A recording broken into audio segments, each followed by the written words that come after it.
இன்றைக்கி நம்ம பார்க்க போகிறது சிஎஸ்சியில் இ-கவர்னன்ஸ் சர்வீஸ் இந்தியா லிமிட்டடோட ஆதார் சூப்பர்வைசர் அப்படி இல்லைனா ஆப்ரேட்டர் ஜாப் வேகன்சி பற்றி தான் டீட்டெயிலாக பார்க்க போகிறோம். வெல்கம் டு கரியர் பேச்சு. csc.gov.in இதுதான் அவங்களோட அஃபீஷியல் போர்ட்டல். ஸோ இந்த வெப்சைட்குள்ளே போனீங்க அப்படின்னா ஆஸ் ஜாப் ஓப்பனிங், அதாவது காமன் சர்வீஸ் சென்டருக்கு கீழே வந்து ஆஸ் ஜாப் ஓப்பனிங் அப்படின்றதுக்கு கீழே தான் இந்த நோட்டிஃபிகேஷன் லிஸ்ட் அவுட் பண்ணியிருக்காங்க. இது போஸ்டோட நேம் வந்து ஆதார் சூப்பர்வைசர் அப்படி இல்லைனா ஆதார் ஆப்ரேட்டர். ஸோ இதில் வந்து நிறைய டிஸ்ட்ரிக்டில் வந்து நிறையா ஊரில் வந்து வேகன்சிஸ் இருக்குது.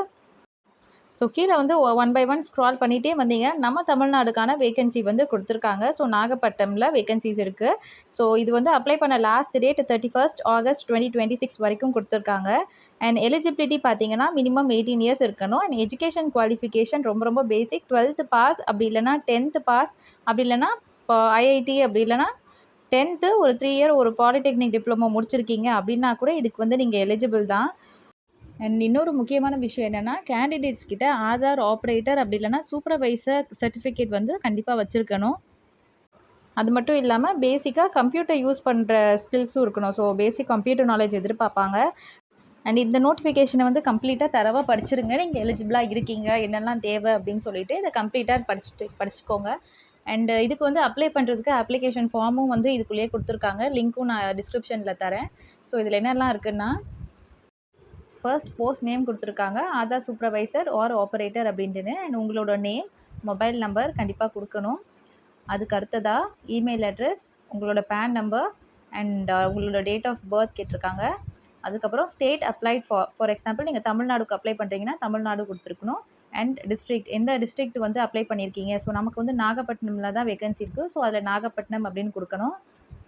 அடுத்ததாக ஹையஸ்ட் குவாலிஃபிகேஷன், நீங்கள் வந்து எந்த டிகிரி லாஸ்ட்டாக கம்ப்ளீட் பண்ணியிருக்கீங்க, உங்களுக்கு அதிகபட்ச குவாலிஃபிகேஷன் என்னவோ அந்த ஹையஸ்ட் குவாலிஃபிகேஷன் கொடுக்கணும். அதுக்கப்புறமா உங்களோட ரீசெண்டான ஒரு ரெஸ்யூம் வந்து நீங்கள் எப்பவுமே ரெடியாக வச்சுருக்கோங்க. அந்த ரெஸ்யூமை வந்து இங்கே அப்லோட் பண்ணணும். அண்ட் அது என்ன ஃபார்மேட்டில் அப்லோட் பண்ணணும் அப்படின்னா பிடிஎஃப் டாக்குமெண்ட் அப்படி இல்லைனா டாக்எக்ஸ். ஸோ இந்த ஃபார்மேட்டில் மட்டும்தான் நீங்கள் வந்து அப்லோட் பண்ண முடியும். அண்ட் நீங்கள் அப்லோட் பண்ணுற ரெஸ்யூம் வந்து 1024 KBக்குள்ளே தான் இருக்கணும். அதுக்கு மேலே இருந்தால் அக்செப்ட் பண்ணாது. ஸோ அதுக்குள்ளே வந்து நீங்கள் கம்ப்ரெஸ் பண்ணி அப்லோட் பண்ணணும். அதுக்கு அடுத்ததாக வந்து ஆதார் சூப்பர்வைசர் சர்டிஃபிகேட் மேண்டேட்ரியாக கேட்டிருக்காங்கன்னு சொன்னோம் இல்லையா. ஸோ அதை வந்து அனுப்பணும். அதுவுமே அதே மாதிரி தான் 1024 KBக்கு கம்மியாக தான் இருக்கணும். அடுத்ததாக ஜெண்டர் கொடுத்துருக்காங்க. அண்ட் கேப்சா வந்து நீங்கள் வந்து டைப் பண்ணிவிட்டு சப்மிட் பண்ணணும். இந்த போஸ்ட்டுக்கு எலிஜிபிளாக இருக்க கேண்டிடேட்ஸ் வந்து அஃபீஷியல் அப்ளிகேஷனை வந்து ஃபுல்லாக டீட்டெயில்டாக வந்து கம்ப்ளீட்டாக வெரிஃபை பண்ணிவிட்டு அப்ளை பண்ணுங்கள். இந்த வீடியோ பிடிச்சிருந்தது அண்ட் உங்கள் ஃப்ரெண்ட்ஸ்க்கும் யூஸ்ஃபுல்லாக இருக்கும்னு நினச்சிங்கன்னா ஷேர் பண்ணுங்கள்.